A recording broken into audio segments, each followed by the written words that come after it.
بله برادر عزیزم، این مسئله در شریعت جای گفتگو دارد و انصاف و عدالت در میان همسرها فرضی قطعی است.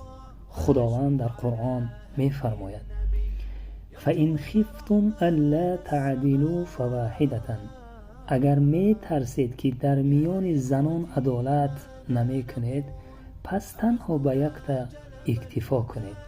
سوره نساء آیه 3. همچنین پیامبر اکرم صلی الله علیه و سلم می فرماید من كانت له امرأتان فمال إلى إحداهما جاء يوم القيامة وشدقه مائل.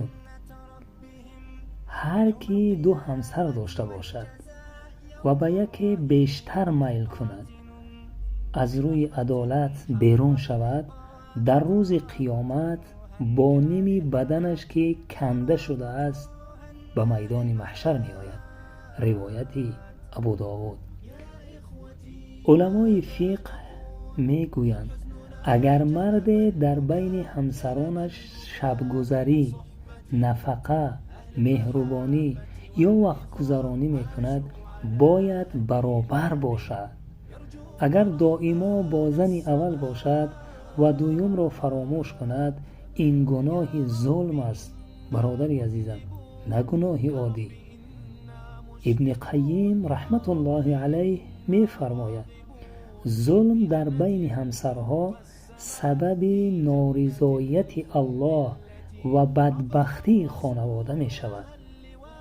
مرد باید به خاطر تقوا و جوابگوییش در نزد الله انصاف را در میان زنهایش رعایت کند، وگرنه این ظلم در قیامت به صورت آزار برمیگردد.